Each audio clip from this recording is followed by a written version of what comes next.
I'm Ann Trendick, and welcome to our first Sunday, and with Professor Sanders here for the second time. We're pretty lucky to have, he did a great presentation for us a few months ago, not a few weeks ago, but a few months ago on LGBTQ+, and we learned a lot about how to look at it from the Christian perspective, and from Pastor Sanders, who's an ordained pastor, Baptist minister, as well as a professor at Luther Seminary. Pat gave us a lot of great insight into that. So we do have all of our presentations recorded on the Elam YouTube. So if you want to go back and see something that you missed this year, please do that. This one will be recorded and uploaded by a week or so. And thank you to our recorder today. What's your name? Kelly. Kelly. Thank you, Kelly. Okay, I think that's a good introduction for Pastor Sanders. And this is a topic that we visited a few years ago. We called it Green Burial. Had somebody from Resurrection Cemetery in Beaver Grove Heights, the director of their Green Burial Cemetery there, come and speak to our congregation and all that. And so this is sort of a sequel to that, because, well, maybe a prequel, because his book, which I really enjoyed. Did you bring any copies? Well, I read through this book, and I learned so much about how our practices of burial have changed over the years, which we think are like the way it's always been. And then there's the role of the Christian church, and then today, what do we do, and how do we do it now that there's some new options? And so I'm really excited to have you speak on this topic. And if you're interested, this is a very readable book and fascinating history of how we've done our burial over the course of since the Puritans. So thank you. And do you think we could dim some of the lights Yes, up for we will. the, You know what? Let me know which lights. The last one. Left? Just the left or your left? Thank you. Well, thanks for having me today. This is a topic I talk about with a lot of churches and also some of my seminarians. So at Luther, I teach congregational and community care leadership, so things like pastoral care, those who cultivate congregations as caring communities. And one of the things I've been looking at in the last several years is how Christian communities have practiced care for their dead. I got really interested in this when I was really young. I grew up in a small town in South Carolina where all of my family had lived for generations, and whenever someone would die in our town or in our church, we would go to the funeral home. We would attend visitation, receiving a friend at the funeral, and I got really interested in what we were doing around the dead and care for the dead, and how those funeral traditions developed. So people always ask how I got into this topic. It was something I've been interested in from a very, very early age. But a decade or so ago, I got really interested in the intersection of our care for the dead and our environmental ethics. And I served a congregation in Cambridge, Massachusetts before coming here to Luther, where ecological justice was a major part of our ministry, the way we understood our call as a Christian community. So I began doing some work to sort of put these two things together, to look at the ecological implications of our care for the dead. And I want to just walk you through some of the history of how what we currently do developed over the course of time. And some emerging trends that I think you would be really interested in. Anyone been to Boston before? If you've been to Boston, you have most certainly seen this burying ground. This is the Granary Burying Ground, right in the center of downtown Boston. Just a little piece block down the road is King's Chapel Burying Ground. 2 or 3 blocks in the other direction is the Common Burial Ground.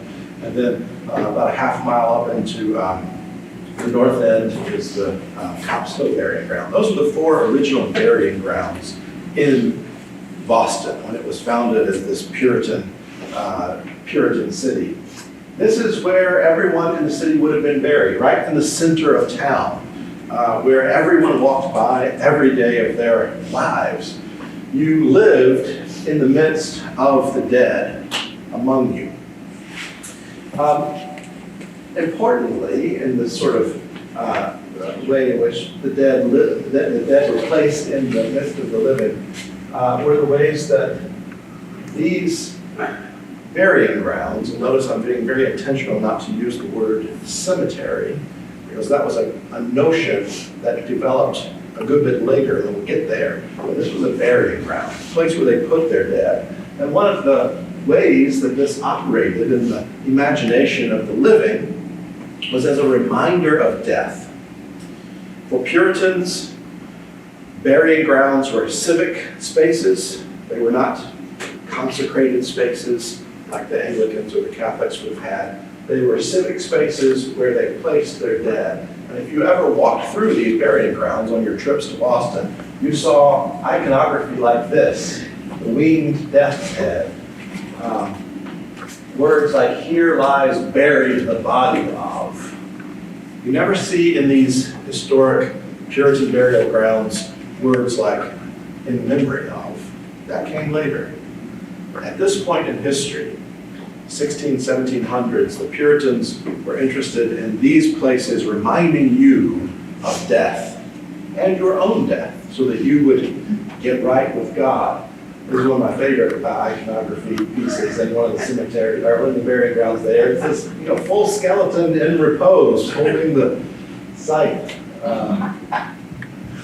Skull and crossbones, and see right below the skull and crossbones, another icon that you often see in these burying grounds, an hourglass, upturned, the sand is almost run out. All of these things, symbols of death, and phrases, memento mori, remember your death. Tempus fugit, time flies. These were places that were meant to bespeak death to those who would pass by. And, importantly, in this time, care for the dead was a familial and a communal activity.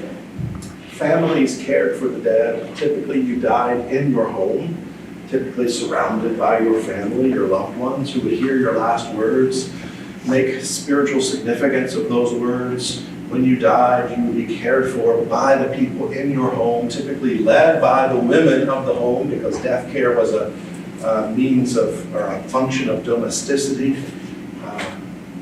It was a communal practice to get the dead from where they were to where they needed to go, which was in these Puritan burying grounds. By the around 1800, early 1800s, first decade or so, these burying grounds in the center city of Boston were absolutely full. They could not contain any more bodies, and the city put a moratorium on burying anyone else in these burying grounds.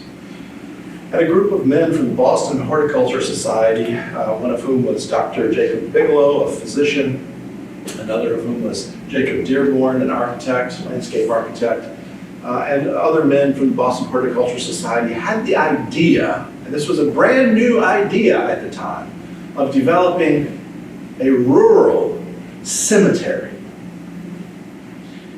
Moving the burial of the dead out of the center of the city, out into a rural pastoral landscape. And because these guys were from the Boston Horticulture Society, they wanted this to be a landscape of horticultural beauty, where they could experiment with plantings, where they would have greenhouses, where the trees and the natural landscape would be sublime.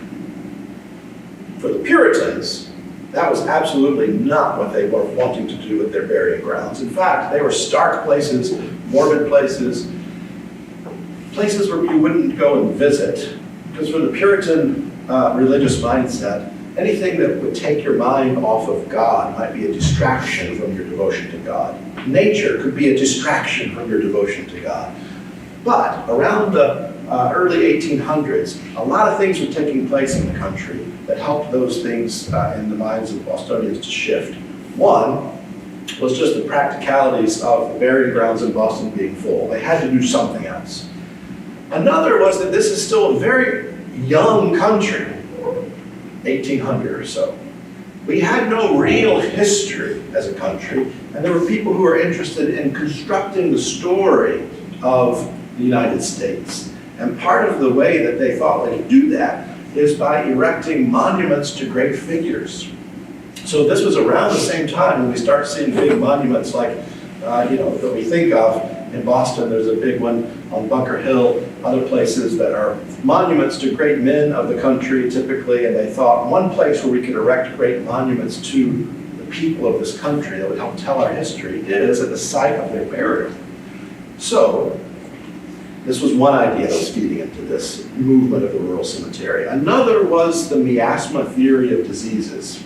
This was a theory that what caused disease was noxious smells, really bad, awful smells carried diseases. And the early burying grounds in the center city of Boston were kind of smelly places. Places where sometimes in trench burials, where people would be buried in long trenches, the trenches would not be covered up until they were full. They would just be covered with wooden slats.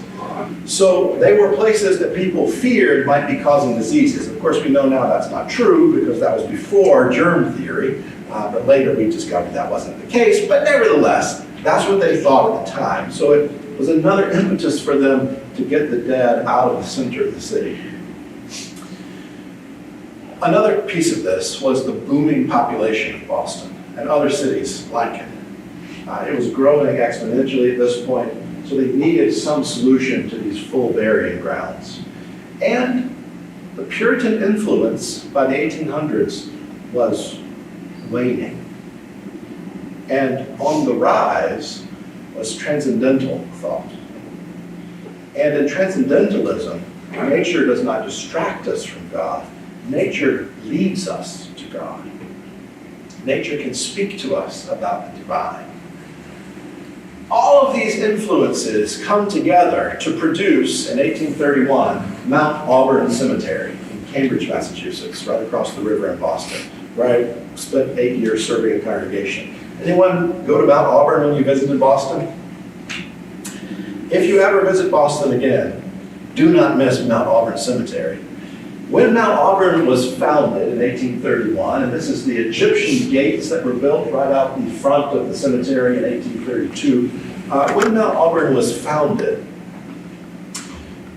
it was a place that was so beautiful, so sublime, that people started to go to Mount Auburn Cemetery on the weekends from Boston to spend the day in the cemetery.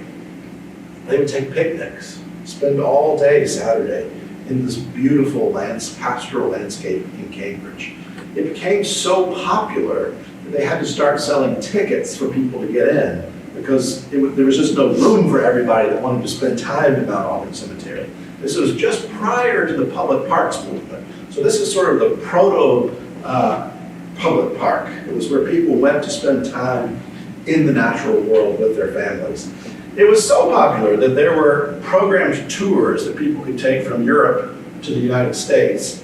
And when they got here, they would have their itinerary where they would see, like New York City, they would see a frontier town, like at that point Cincinnati was sort of a frontier town.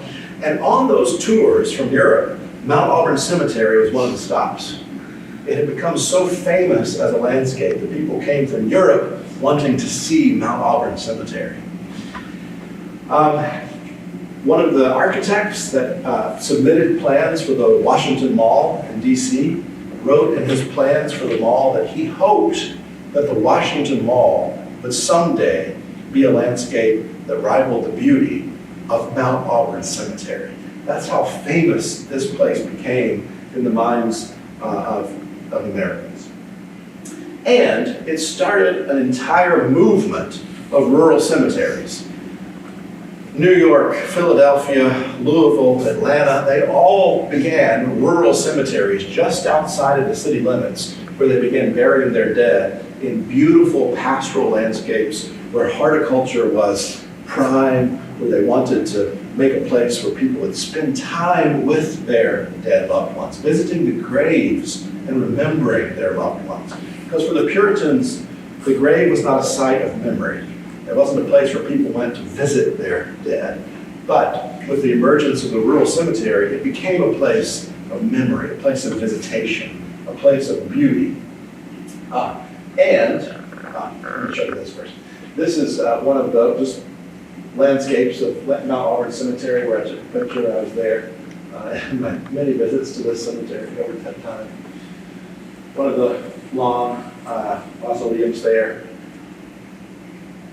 Iconography began to change in the cemetery. Remember, for the Puritans, it was winged death's heads and skulls and crossbones and upturned hourglasses with the sand running out. All of those things went away, as did the gray slate stone of the early Puritan cemeteries. Now, white marble was what people wanted, something that bespoke faith, and the symbols began to change. For the Puritans, you would never have a cross on the grave. In fact, Puritans in England would desecrate Catholic cemeteries or burying grounds because they had religious iconography on them. But with that influence waning, symbols of faith like a woman clinging to a cross or clinging to an anchor, a symbol of faith, became pretty typical. The winged death's head went away, and instead what you had was the winged cherub head, much softer, more delightful kind of imagery. Imagery of melancholy and mourning, but also imagery of faith and hope and family. This is a little key to interpretation of cemeteries. And you have a rural garden cemetery here. You know what it is? Lakewood. Lakewood was the rural cemetery of Minneapolis. You wouldn't know it now because all of these rural cemeteries are now ensconced in the city that has grown up around them. But Lakewood was a part of this movement in the United States. When you're in a cemetery and you see a figure of a woman like this, it's almost always the case that she is symbolic of something. A woman in a gravestone is typically a metaphor, in this case of faith. If you see a man depicted in a cemetery, it is almost always the case that it is an historical figure, that the person that they've carved on the stone is the person buried there. So this is Lakewood, your rural garden cemetery, which you haven't been to recently. Go and take a stroll around there maybe when it gets a little warmer, and imagine, before there were public parks, how wonderful this kind of place would have been to people. To be able to go and spend time in the natural landscape, to enjoy the beauty, to remember the great figures of your community. This is the chapel at Lakewood. If you haven't been to the chapel at Lakewood, you have to go. It's one of the most beautiful cemetery chapels I've ever seen anywhere. Byzantine architecture, all of this is tiny little tile mosaic. It's astounding. That's the columbarium underneath the chapel at Lakewood. That's the new mausoleum in Columbarium, which is architecturally stunning. There's an older one that was built in the 50s, and then right beside it, one that was built in, I think, the late 2010s. And it is just a gorgeous use of light and space. Then all of this cemetery architecture began to shift away from this rural garden cemetery that was built for people to come and walk and spend time in the cemetery, toward what became known as the Lawn Park Cemetery, or later the Memorial Park Cemetery, which is often what we're more familiar with because any newer cemetery is built in this style, which is not built for walkers. It is built for automobiles, for driving, and it is built for convenience. In the Mount Auburns of the country, the Lakewoods of the country, these big old trees, these big beautiful monuments gave way to entirely flat stones. No tree planting, you see, and there's very sparse planting at all. And why these flat stones? Lawnmowers, exactly.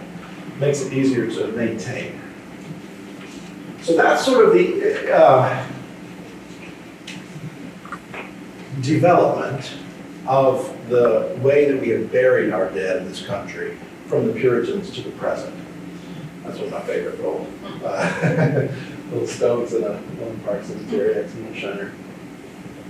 But let me talk a little bit about how we got to where we are in terms of caring for our dead and who cares for the dead. Remember, I mentioned in the earliest days of the country, not just for the Puritans, but everywhere, all along in the colonies, and pretty much throughout the history of this country up until one particular point that I'll get to in a minute.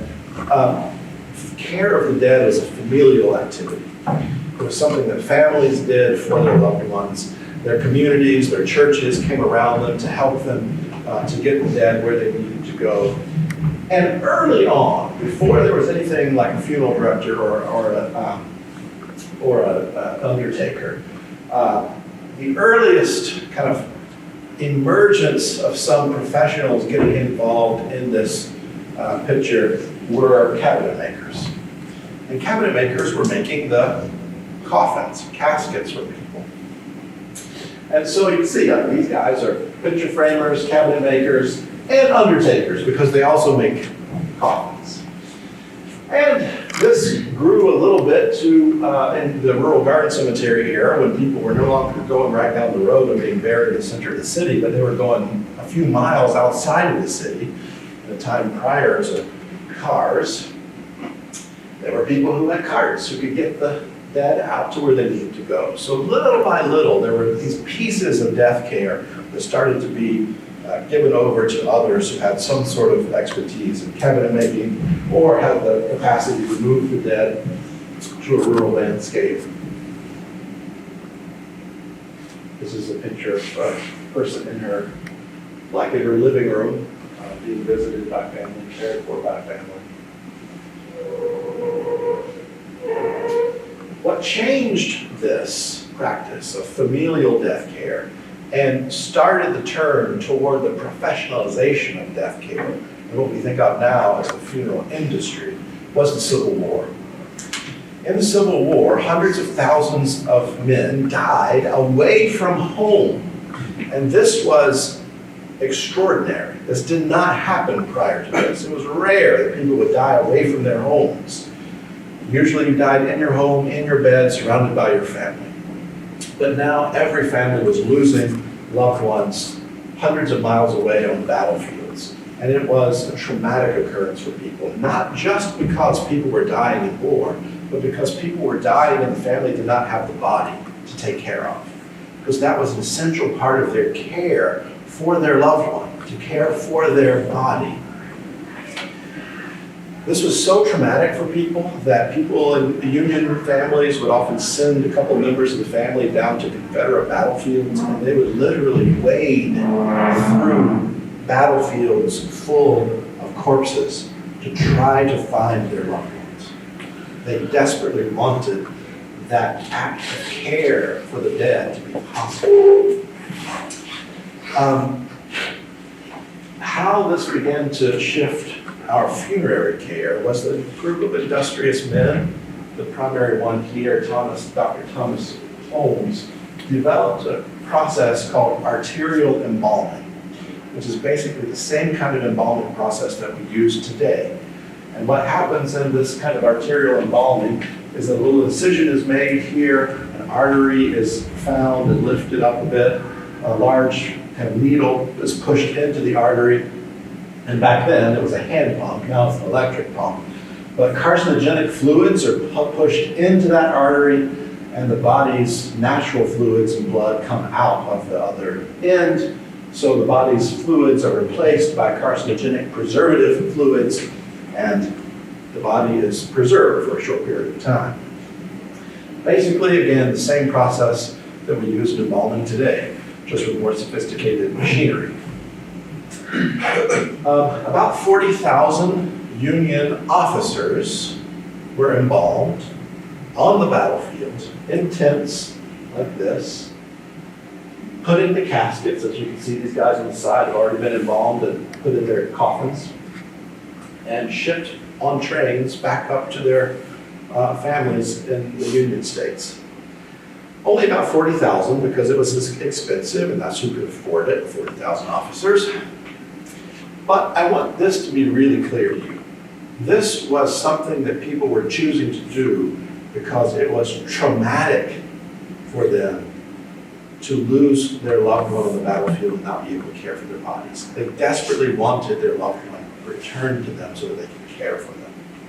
But it was considered by everyone disgusting, anathema, to have any invasive thing done to your body after death. No one wanted to have their body poked and prodded and cut it on after death. In fact, for physicians, it was really, really hard for them to get bodies, cadavers, to teach their students with.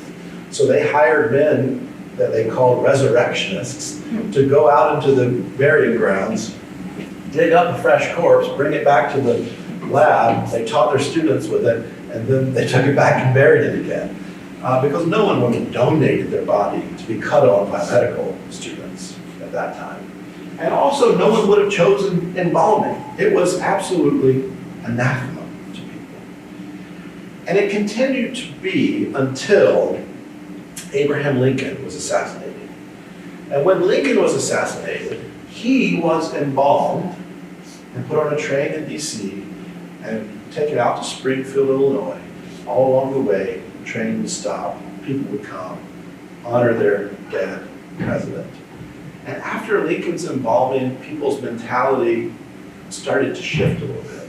It became a little more acceptable to be embalmed at that point. So the Civil War was the turning point where we started to hand the care of the dead over to professionals. And embalming was the cornerstone of that profession. And Lincoln's assassination solidified that for people.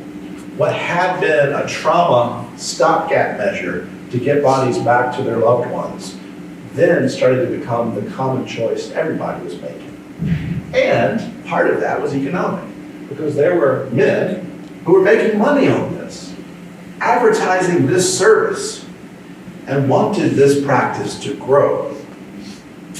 And so now we have this sort of scene, is what we would typically think of as a casketed body in a funeral home that's likely embalmed and will be buried in a hardwood or metal casket in a vault in the ground. We'll talk about that a bit too. But I want to shift to talking about how we moved from this typical practice that has become typical after the Civil War, 100 years or so after the Civil War, to where we are emerging into some new practices that are actually old practices, returning to some things that we have forgotten. One of those is caring for our own dead. People typically call this a home funeral.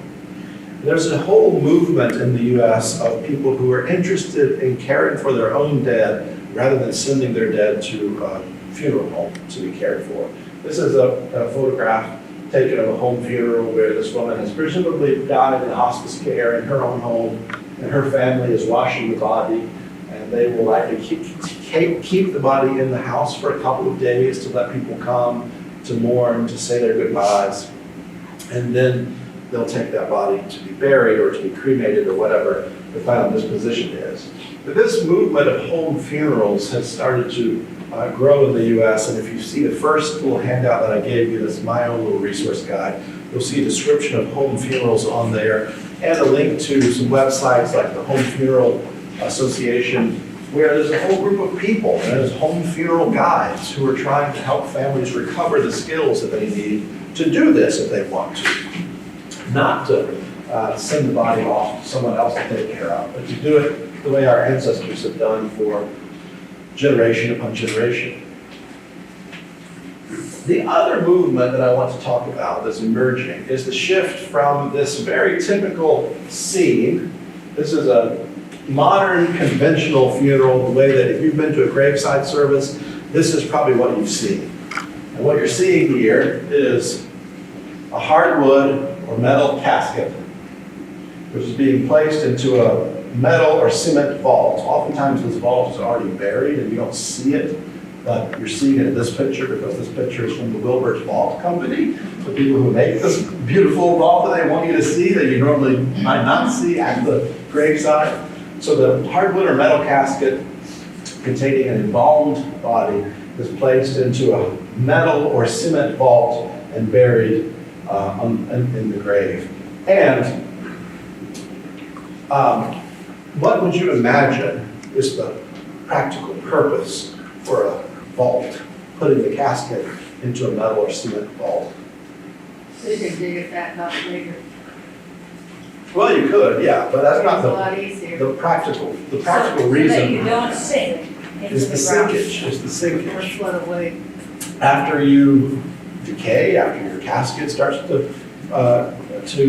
decay, the grave might sink a little bit, there'll be a little divot in the ground, which makes it harder to cut the grass.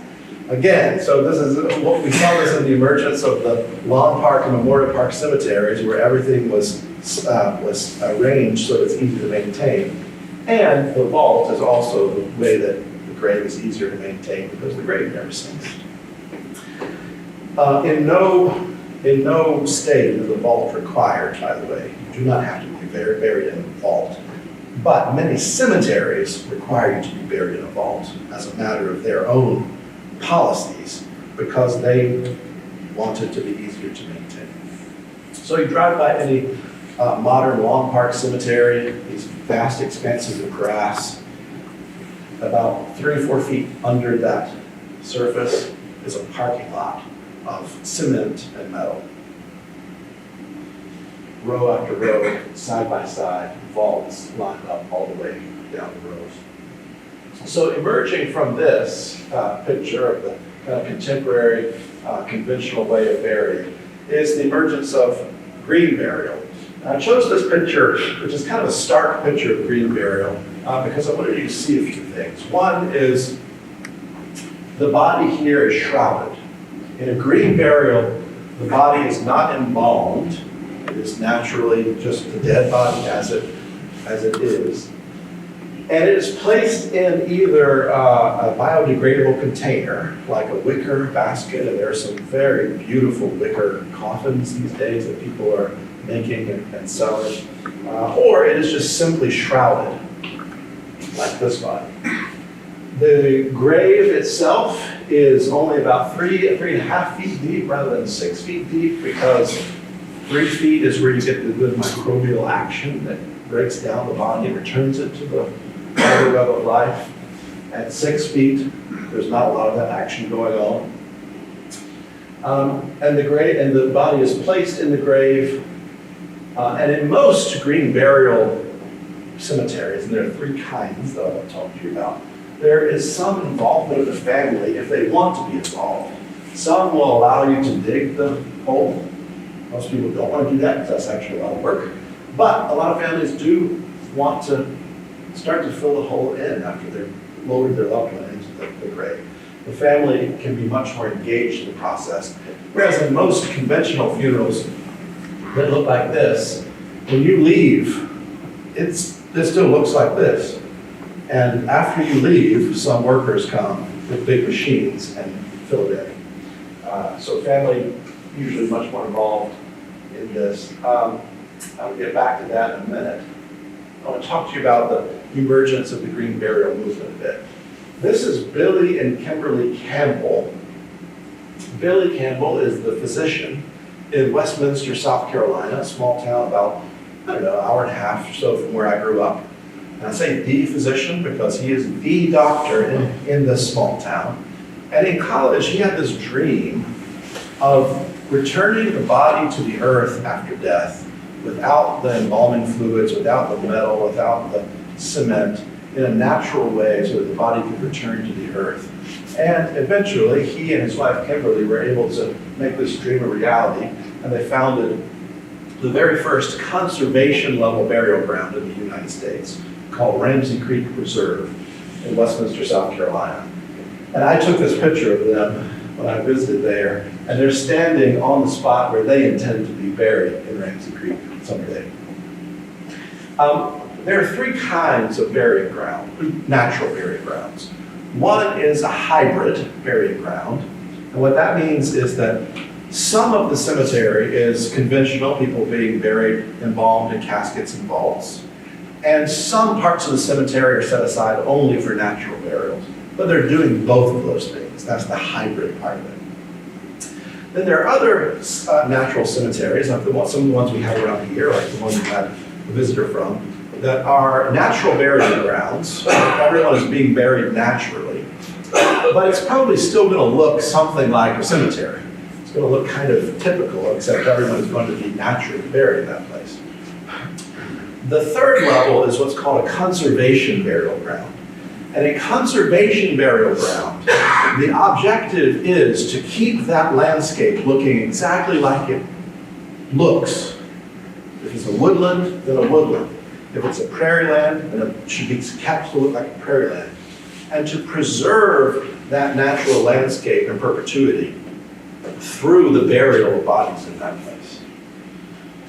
And Ramsey Creek is a conservation level burial ground. Currently, we don't have a conservation level burial ground in Minnesota. We have some natural burial grounds. There's a group called Land Conservation Burial Project that I gave you a handout from here. It's trying to get a conservation level one started here in Minnesota. This is what a natural burial ground looks like when you have to say South Carolina, the conservation level natural burial ground. It looks like the woods. Nothing has changed except a small path that you can walk through. And if you look, there's a grave right here. So what they allow in this burying ground is a natural field stone to be carved with your name and birth date and death date. But it's not a big memorial stone. It's a small field stone that's just placed on top of your grave, bolstered a little bit underneath. This is a fresh grave. So this person has just been buried. Their death date isn't even carved on here yet.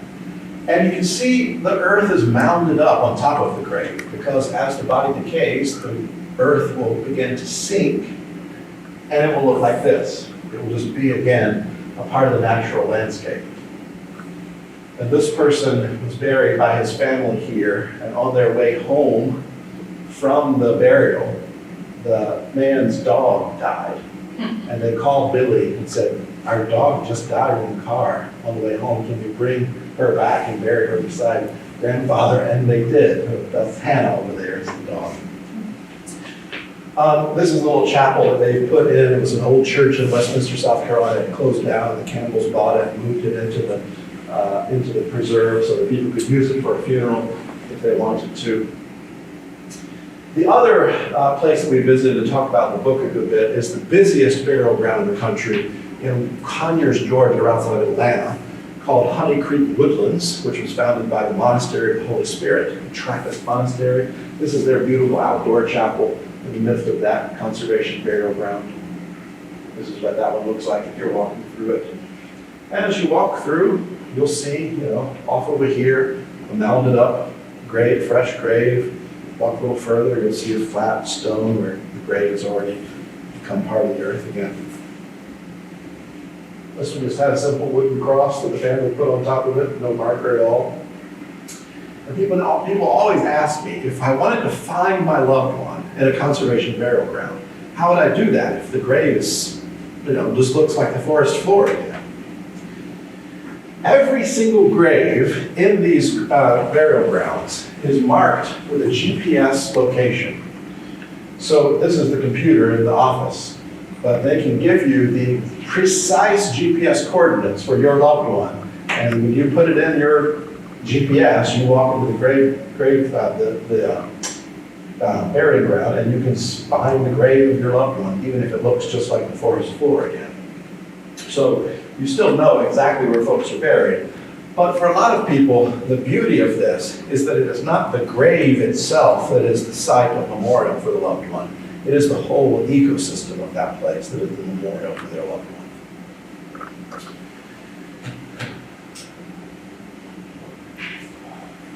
But let me go back just a little bit and give two more practices that I want to introduce you to.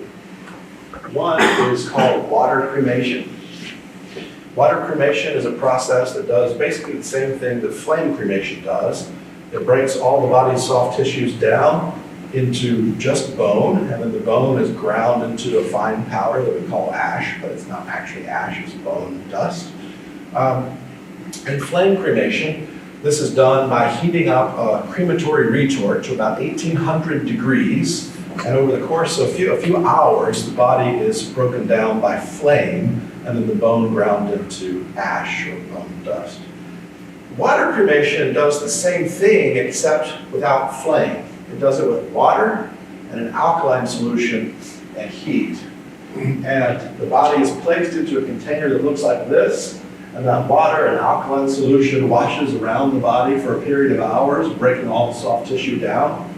What you get is the skeleton, which is then ground into fine powder or dust or cremains, whatever you might call it. So the biggest difference, though, is that water cremation uses about 1/8 of the energy of flame cremation. 1/8, because it takes a lot of fossil fuels to burn to cremate a human body. This takes much less energy and is becoming an option for people who still want to be cremated but don't want to have that enormous output of fossil fuels. It takes about the same amount of fuel to cremate a body as it takes to drive about 500 miles in your car. Minnesota was the very first state in the country to legalize water cremation. Now there are about 26 or 30 states that have water cremation. If you're interested in water cremation, the one funeral home around here that I know is doing this a lot is Bradshaw. You don't know Bradshaw Funeral Homes? They have funeral homes sort of all over the Twin Cities, out by Bear Lake, some other places. So if you're interested in this and you're in Minnesota, that's the place to call. The other practice that is emerging, and only about 6 or 7 states have this yet, and there are people in Minnesota trying to get it legal here, is what's colloquially being called human composting or recomposition. What happens with human composting is that the body is placed on a tray like this, and it's covered in all the things that you put in compost, alfalfa, various kinds of wood chips and stuff like that, placed in one of these tubes, and over the course of a few weeks, the body is broken down into this rich compost. Basically just speeds up the process of decomposition, but in a completely natural way. So here you don't get ash back. What you get is basically a pickup truck bed worth of compost. And the family can take that and place it in the garden that grandmother has kept up all of her life. Or in some places, this is Katrina Spade who invented this process in Seattle. What they do if the family doesn't want all of the compost, because it's a lot to take, is that they are taking it to a place called Bell Mountain Preserve, which has been badly damaged over the course of time, and they're using human compost to restore this badly damaged land that has suffered from soil erosion and things like that. So I imagine in the next decade, this is going to be available in Minnesota, probably sooner than the next decade. But after you get it legalized, then you have to get somebody who wants to invest the money in building the structure. So it'll take a little time. But right now, what's available to you is water cremation and natural burial. It's not quite the conservation level yet, but that's hopefully coming too. Okay, I want to stop here to give us enough time. We have another 12 minutes or so to have all the kinds of questions you want to ask so that we can talk this through. And if you have more questions after this, you can email me at that email address. And as Ann mentioned, I brought 6 copies of the book.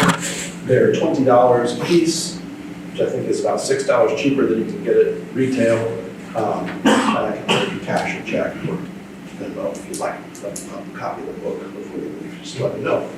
All right, last 12 minutes we have. What questions do you have that you want to talk through together? Question, Yeah. is water cremation cheaper than using the heat? That's a good question. And are the results the same? Let's talk about the results first. The results are basically the same, except for 2 things.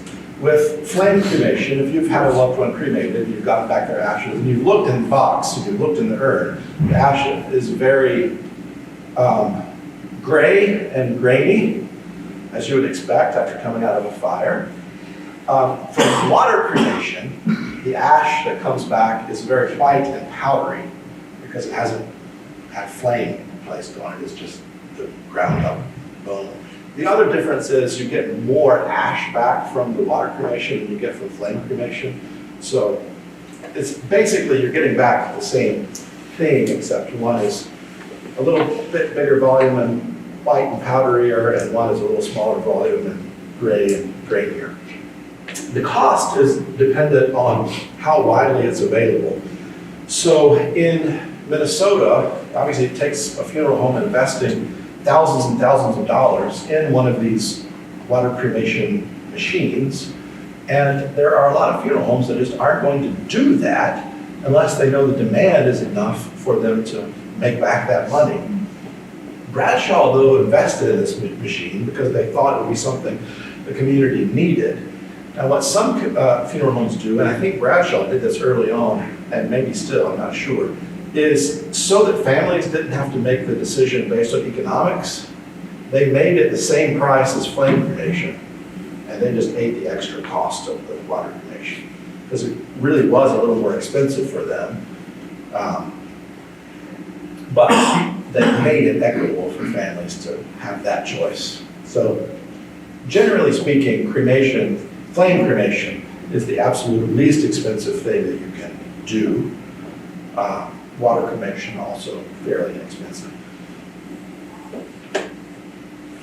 Yeah. What can you say about the donation for medical research? What do they do when they're done? So good question. Donation for medical research, and what do they do with your body when they're done?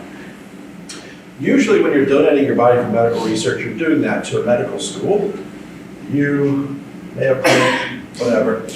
And after they're done, and I should say something about what they do. Usually what they're doing with your body when you donate it to medical research is something like using it in an anatomy lab at a medical school to teach medical students how to teach medical students anatomy. So oftentimes that would mean that they need it for a year. So they'll embalm the body to preserve it for that year. And they'll use it in the anatomy lab to teach medical students. It's how they learn how to be physicians. Sometimes medical donated bodies are used for other things like medical research. For example, there might be a new type of surgical procedure that's just been developed and they need it to be taught to physicians. They can use a body to teach that one procedure. And at the end of the use, whether it's that whole year or just a month or whatever, then they will cremate the body and return the ashes to you. There are some medical schools like UCLA and I think Johns Hopkins and maybe Mayo Clinic, I'm not sure about Mayo, that are now using water cremation to do that cremation. More typically, it's just flame cremation. But there are ways that you can do natural burial and things like that if you want to and still donate your body. There was a woman, one of the sort of leaders of the natural burial, conservation burial here in Minnesota told this story one time at an event I was at where her mother-in-law died. Her mother-in-law was a nurse. Her mother-in-law really wanted to donate her body to medical research because she valued medical research as a nurse, but she also really wanted to be buried naturally and not to be embalmed. So she arranged for her body to be used in a non-preserved study, which means her body was not going to be embalmed. So they had to use it pretty quickly. So what they did was there was a new neurological surgical procedure that had just been developed. They were teaching it to physicians, and they used her brain, her body, to teach that neurological surgical procedure to physicians. Then they returned the body to the family who had a natural burial for her. So if you really, really work to do your homework ahead of time, you can kind of have it all if you want. But the typical thing, if you're just donating your body to you or whatever, they're going to use it for whatever they use it for, cremate it, and give you the ashes back. This is the thing I always tell people though, and it's very important. You need to have a backup plan if donation is your first option. Because there are some reasons why they will reject a body. And those reasons vary from if you died in an awful car accident and your body has suffered a lot of trauma, they are not going to be able to use your body to teach or to do medical research on. So they would not be able to accept your body if you died in a traumatic way. If you died and you were extraordinarily emaciated, or if you died and you were extremely obese, they might not be able to take your body to use for medical research. So there are some reasons why occasionally bodies will be rejected. And if that's the case, you just need to have a backup plan. So So if you can use my body, I want my body to go for medical research. If for some reason that doesn't work out, then I want my body to be water cremated at Bradshaw or whatever, you know. So that's the gist of the donation question. To go for it if that's what you want to do with your body, and then have a backup plan just in case it doesn't work out. Yeah. Would you talk about the death care practice part that if you die at home, what supports are there for people, the family, to have support about how this all might happen? Yeah, I think the best thing to do if you want to die at home, in hospice, for example, the most typical way, and you want to have a home funeral, you don't want to just send your body to the nursing home funeral home right away. You want your family to care for it, and they want to. I mean, they need to agree to this with you. What I would recommend is that you go to the National Home Funeral Alliance website, which is there in the middle of the back page. There are people who will be listed as resource people on that page in various regions of the country that go by the name Home Funeral Guide or Death Doula or Death Midwife, things like that. And what these folks do is just come alongside you to give you a little education about how to care for the body, how to wash the body, how to shroud the body, how to move a dead body. All of these things were things that our ancestors 100 years ago and beyond knew how to do. And we don't, because we've given all that over to someone else. So these home funeral guides are trying to help re-skill people in how to do all those things.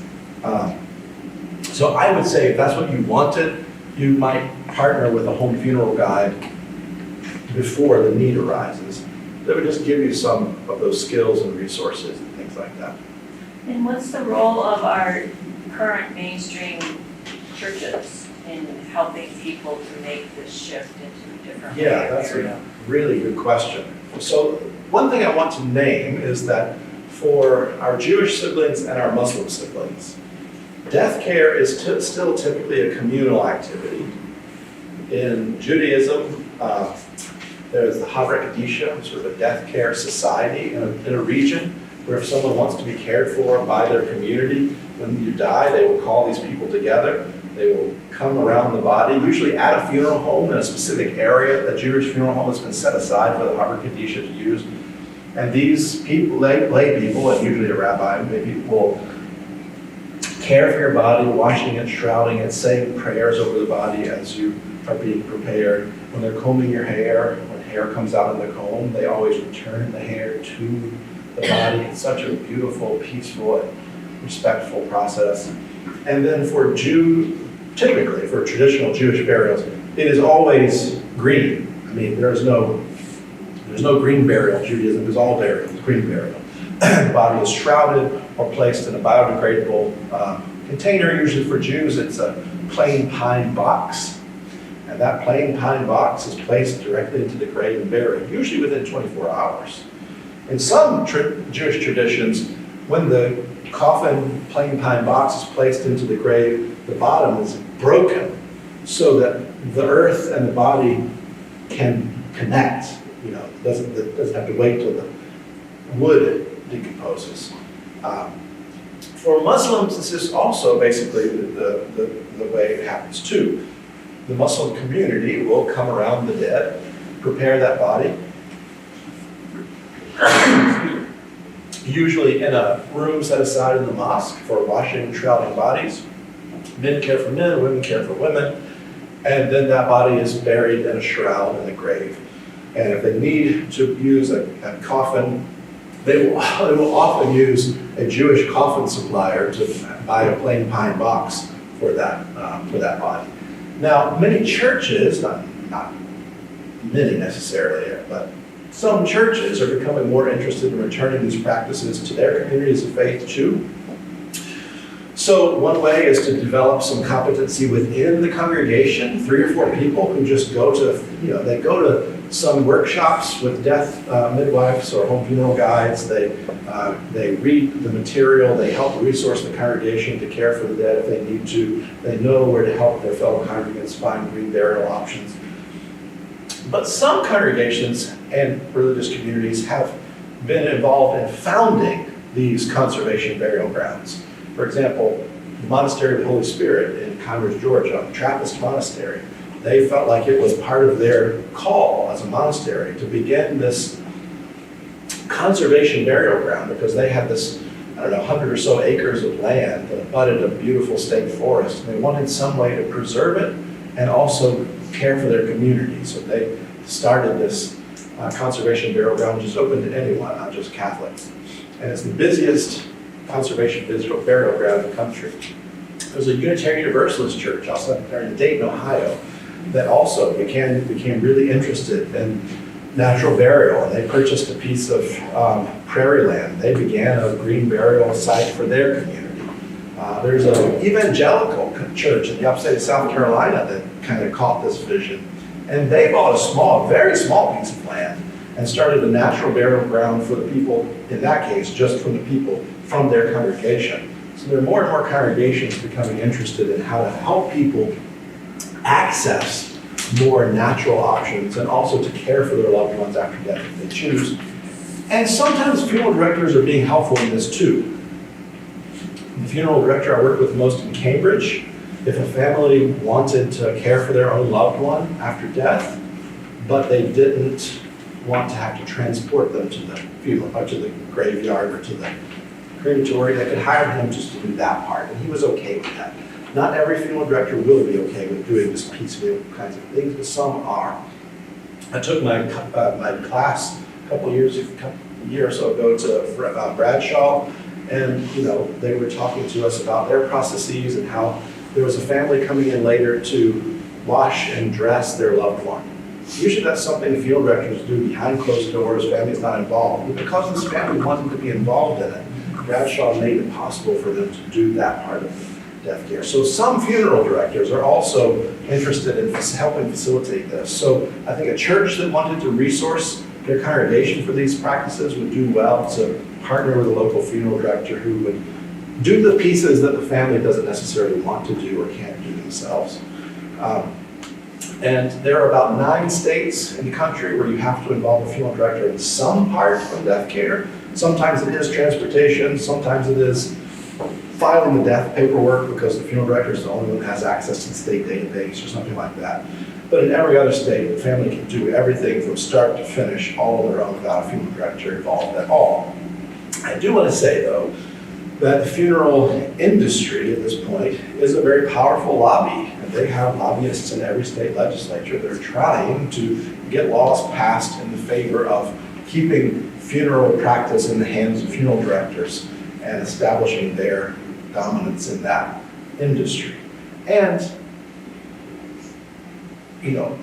I think most of us probably think about funeral homes as small mom and pop family-owned funeral homes that have been owned by the same family for generations. That's typically who I've usually worked with. Another major player on the scene, though, are multinational conglomerates that are buying up family-owned funeral homes, keeping the name, but running them as a part of the corporation. The largest of these is Service Corporation International, and you will never see that name on any funeral home. But what you will see, it will alert you to the fact that this cemetery, which they own hundreds of cemeteries and thousands of funeral homes in the country, but alerts you to the fact that a funeral home or a cemetery is owned by Service Corporation International, a publicly traded multinational corporation, is that on the sign, below the name, so it might just still be called Johnson & Sons Funeral Home, just like it's been called for 100 years, but below that, there'll be a little oval with the word dignity in it. And if you see that dignity logo, you know that's owned by Service Corporation International. Even if it has the same name it's always had for 100 years, it means they bought it and made it part of the corporation. Are they in the Twin Cities? Oh, yeah. It's like hybrid, only like one private. How come we don't consider Native American places green burials? Oh, you do, yeah, they Yeah, are. but you said there weren't any here, and there are quite a few. No, there are green burials here. There are no conservation green burial grounds. Meaning the whole landscape. People are paying for it to be conserved.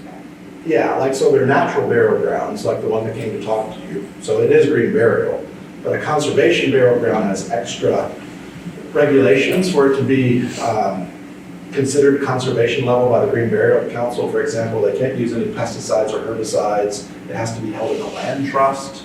It usually has to be a certain size. The purpose of it has to be, conserving this natural tract of land in perpetuity. That's what we don't have yet in Minnesota, but I imagine we will at some point. In the movie Jeremiah Johnson, the actor, Reverend, there's a scene where they're taking the horses through an Indian burial ground, and all the bodies are like 6 feet. They're up in the trees on a little platform just to decay naturally. So the animals don't eat them? Yeah, I don't know about that in that movie, but there is, in other countries, like, in Tibet, there's a practice called sky burial. And in sky burial, there are these towers that are built, and the corpses are placed on the top of these towers so that birds of prey eat the corpses.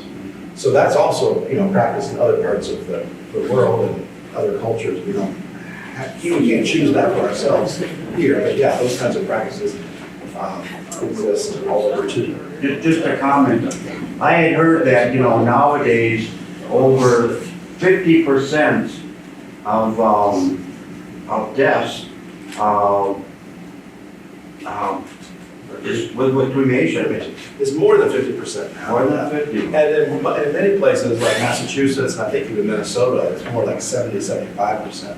That's been the growing trend among most folks. Isn't it a cost factor? I mean, like to buy the vaults and the beautiful car that you're gonna put grandma in Yeah. and, I always thought it was about preservation.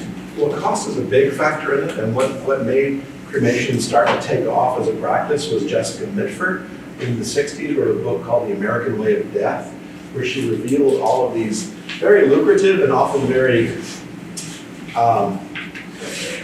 predatory practices of the funeral industry to try to sell you things that you didn't need. And when she wrote that book, it became such a catalyst for cremation as an economically less expensive option. So a typical conventional funeral with embalming, casket, vault in the US, it costs around $10,000 without the grave. That's an extra cost.